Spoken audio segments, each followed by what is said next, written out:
Always remember, your focus determines your reality. Stay close to me, and you'll be safe.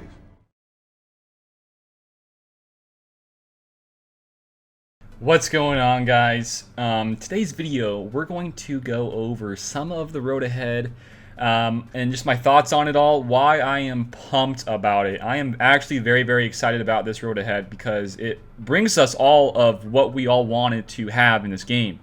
And that is new content, but also new content that regards for everybody. Everybody can play it, and also it's going to be a consistent thing that we can do pretty, throughout our days. We're not going to be, just waiting a day, doing nothing. We're going to have it pretty consistently throughout our days and our weeks. And I guess the most important thing is it can utilize all of our roster, which is pretty hot, right? So we'll go into that. We'll do some thoughts here.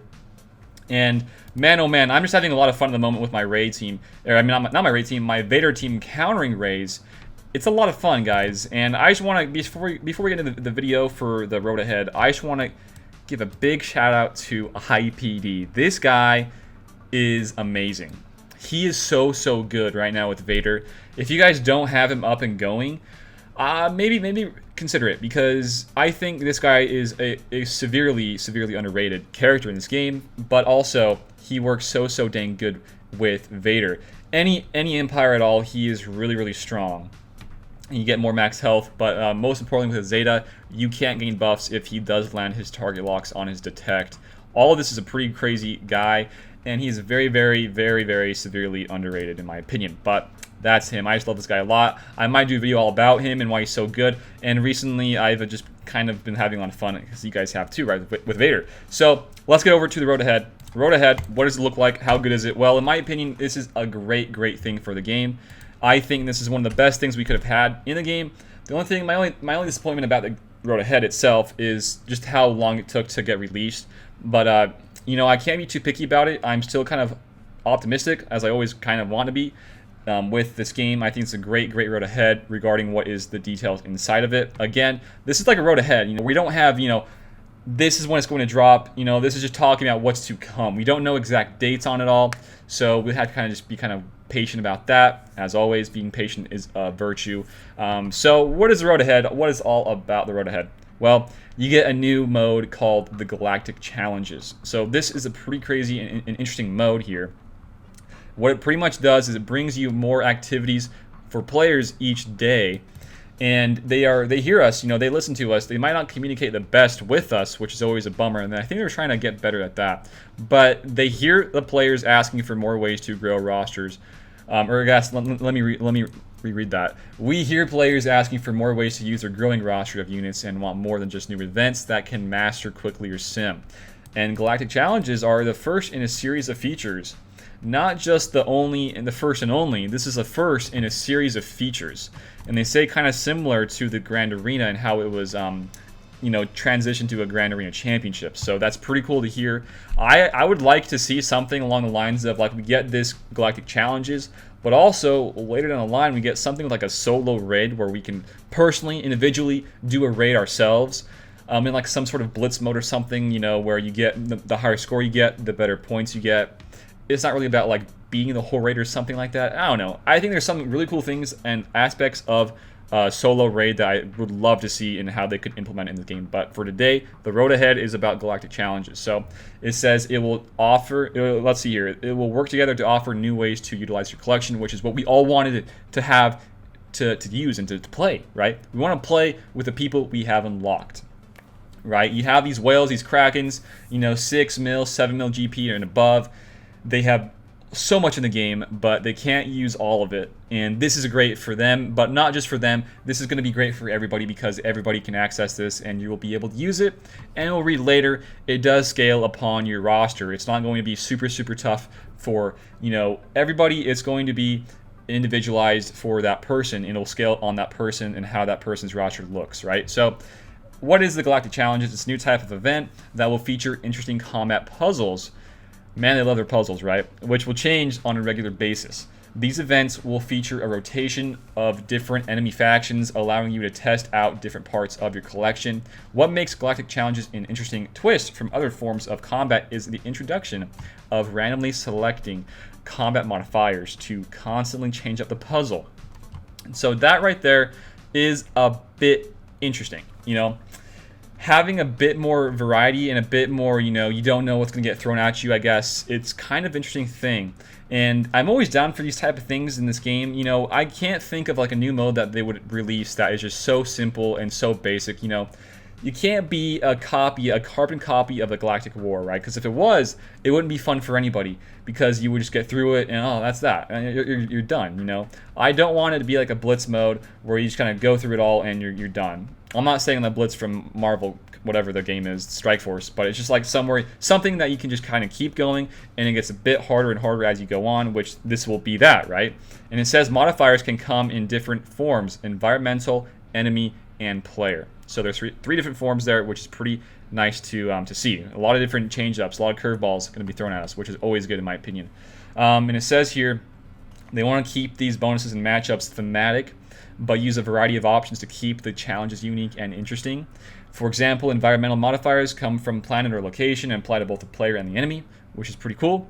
And enemy modifiers are tied to the enemy faction, so the troopers could have a positive modifier called Imperial Assault that gives them offense up, but also a negative modifier called Pew Pew, which is pretty hilarious, which makes them hit less. So that's pretty interesting, right?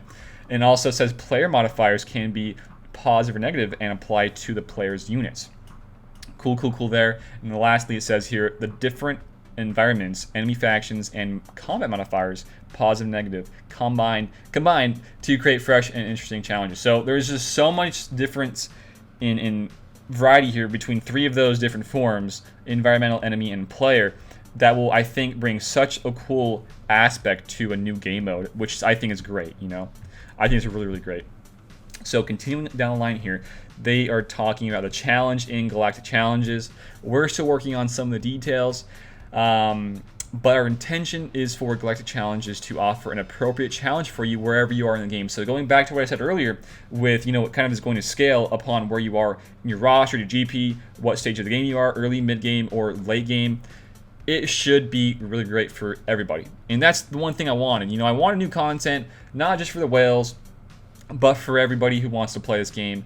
Gives them something more enjoyable to do, a little bit more to do daily, right? Because now we have TW, we got GAC, we got arenas, our dailies, TBs as well. But now you're tossing this in the mix, there's a lot more stuff to do in the game now, which is great. So I'm all for this game mode. So continuing on here, it says there will be multiple tiers of increasing difficulty, and players can attempt them all to earn rewards, but we'll recommend a starting tier based on your collection. So that's pretty cool, right? Whatever your collection is, like your GP, going throughout all the details and all that analytics stuff, they'll set you up with the first one being whatever it'll be, the starting base, and it'll get tougher and tougher as you go on, which is always pretty cool. The thing here, I'm not sure if it says it here though or not, but it says attempt them all. I don't know if there's a cap to this or not, but there should be a lot to do here. I think if you read down here as well, there will be 7 tiers of difficulty. So if there's 7 tiers of difficulty, it's only going to be like 7 different battles, right? If there's 7 different battles, that is a lot of things you got to worry about. And one thing they don't go over in this road ahead, which I wish they did, was if we can continue using the same team over and over and over again, and if they can, will that interact with the difficulty? And let's say you bring in your Kylo Ren, your Supreme Leader Kylo Ren, your Galactic Legend Kylo Ren, into this in this new mode. Will you just be able to just beat it all, solo it all?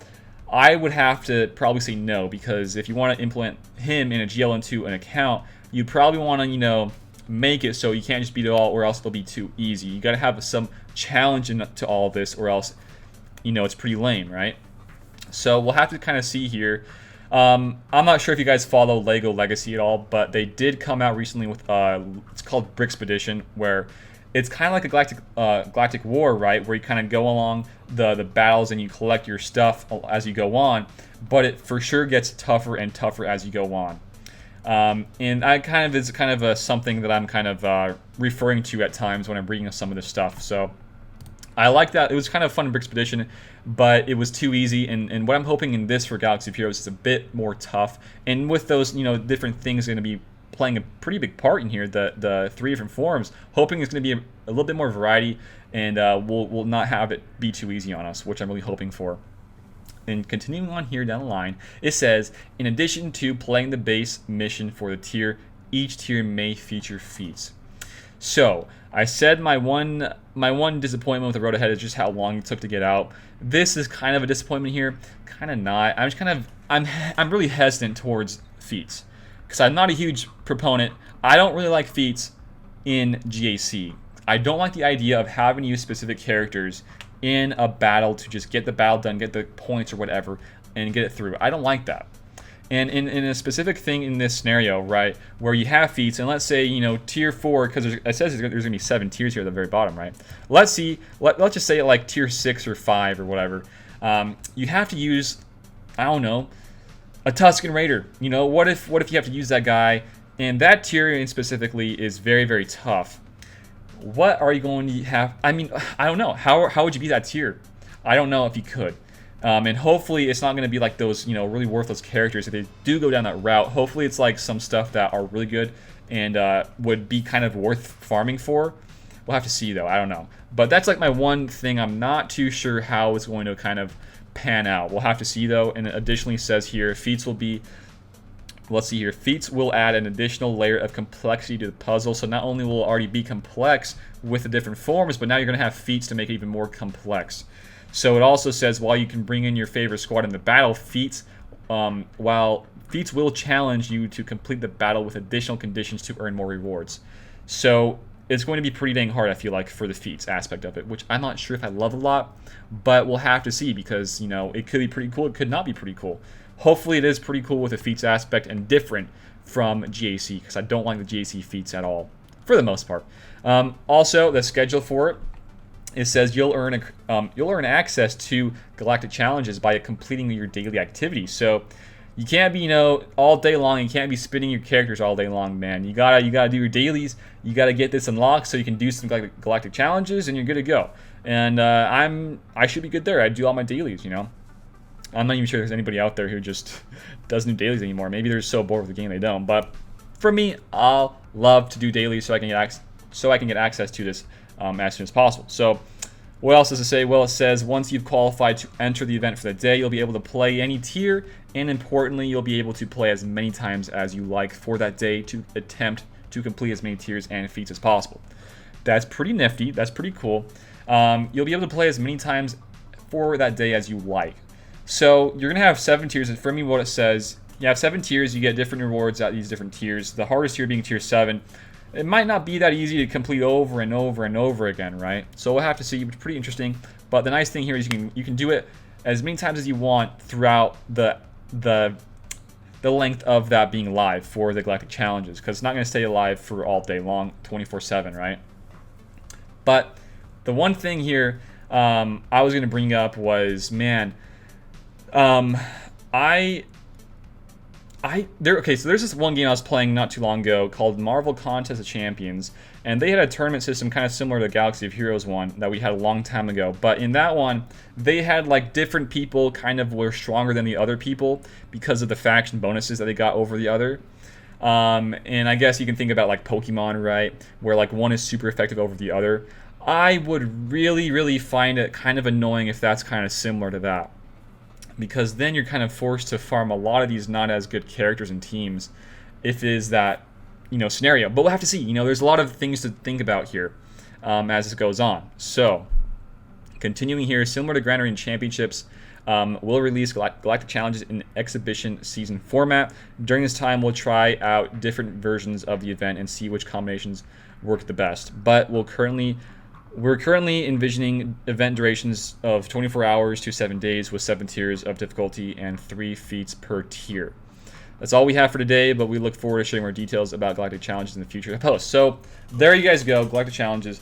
Lots of cool info here, and there's a lot of kind of missing pieces here, I guess you could say. A lot of pieces here that I wish we would have gotten here of kind of how it will all be playing out. And the last thing here I want to kind of wonder, and maybe you guys can answer this too. What do you guys think? Well, as you go, you know, through all these tiers and these phases, will your team, will they go back to full health and full TM, or I guess zero TM, or will they go and keep what they had previously in that last tier, like in like a GW type of thing, right? Or will it be different for like a tier system, like we already have, like the Galactic Legends tiers for getting the shards unlocked there. It always refreshes. I don't know. From if it's a tier system, I can kind of see it kind of refreshing itself. So we'll have to see. But again, I don't know if they want to do that because you don't want to have OP characters like a Kylo just kind of being fully reset, right? And he's good to go. He can just beat it all over again. I would kind of think it would be kind of like you keep whatever you last had previously in the last battle. But that's pretty much all my thoughts for today, personally, on this this new mode. I like this new mode a lot. I really do. Like I said, though, there's a lot of I wouldn't say there's actually a lot. There's like a few different things I wish that were answered in this thing. But my favorite thing about this is they're going to be using all of our roster, all of our GP, hopefully most of our roster GP. It's going to be scaling for different people depending on where you are at the game. And we can just play it pretty much all day when it does come out, and you have, you know, handful of just content, you know, waiting to be had, which is pretty cool. And another thing I like a lot is that we can probably test maybe some of our counters in here if we can get that option to do. Testing counters is pretty awesome. Not a what's it called? Not like a sandbox mode per se, but it's pretty close. It's kind of like between a sandbox and Galactic War 2.0. It's kind of like in the middle of those two things, which is I'm all for. I like it a lot. So let me know your guys' thoughts down below. Comment, sub, and like the video if you guys would feel free to, and if you guys want to. We got a Patreon down below. We got a Discord down below. We got a lot of different things down below. Go check them out, guys. I would be muchly appreciated if you guys could. But that's going to do it for today. Thanks for watching, and I'll see you all later. Peace out and have a good one.